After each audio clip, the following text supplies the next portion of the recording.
I thought I'd talk about squaring up half square triangles. I used to not, and it would cause me a lot of problems in my projects when they were finished or progressing along, and I thought it wasn't a big deal, but it is. So today I thought I would talk to you about squaring up your half square triangles and using regular rulers or block lock, which is awesome. So let's get started. Okay, what you're going to need is your pile of half square triangles and also your ruler. So you can either use the block lock or you can use a standard ruler. And when it's a standard ruler, I usually use the small when I'm squaring up. It makes it a lot easier to maneuver the square size. So let's get started. We've got I've got a couple that I already started, so let me find one that is not perfectly. Okay, so why do you want to square up? As you can see in this one, you can see this one edge is a little bowed, and you've got these points. It's a lot of bulk, especially because these are only 2x2s, and so by the time you get everything together, it's going to be a big, be a big bulky mess. So first of all, you're going to lay your ruler down on the square that you're going to be squaring up. Now, so as you can see, I'm not using the mat for any kind of reference. What I'm doing is using the ruler to do this. So I'm going to line up as best as I can along the 2" by 2" edge. And as you can see, this 45-degree angle is lining up right along that seam line from the background to the print. So I'm going to line it up. Make sure I hold firmly on the ruler when I cut. Now, it looks pretty good. I don't have to cut along the edge. What I'm doing though is taking off that little tip. And then I'm going to line it up again. So I'm using the outside edges as well as that 45-degree angle seam.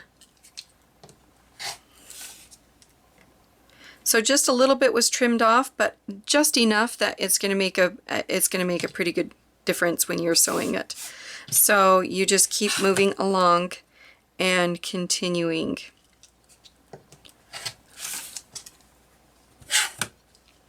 Now some of these, it looks like it's not going to quite make 2x2, so I'm going to set those aside.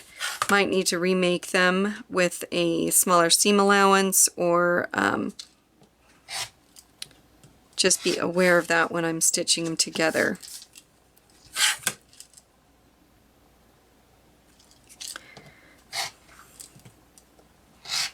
Okay, now I'm going to show you how to use your block lock ruler. Block lock is actually pretty fantastic. Love it. And what it does is it has this little groove, and not sure, so anyways, it has a groove in here, and mine's really dirty. And what happens with that groove is you can see that it finds that seam and it's guiding the direction. I'm just pushing the ruler, but because of the seam is inside that groove, it's guiding it. Now what you can do is it's going to stay right along that seam. So now you just hold it tight and trim off what you don't need. And then you're going to turn it. Now you're going to notice that this is off. So you're going to have to make some adjustments with your ruler to find the correct direction for that groove to line up with your seam. So you don't get frustrated if it's not lining up and not moving properly. Just kind of play, see this one's not correct, so I'm going to have to turn the ruler or turn this quilt block. Alright, that one looks like it's already been trimmed. And then just continue.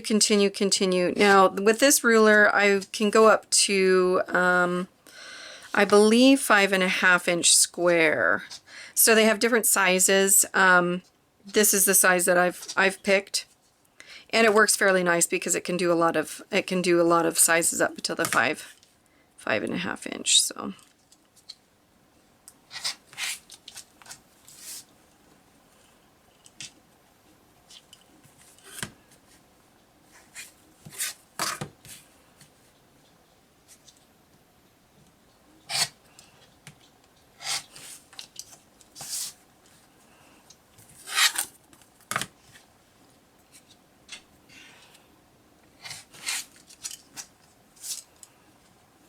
Okay, now that they're all trimmed up, we can make something cute out of them.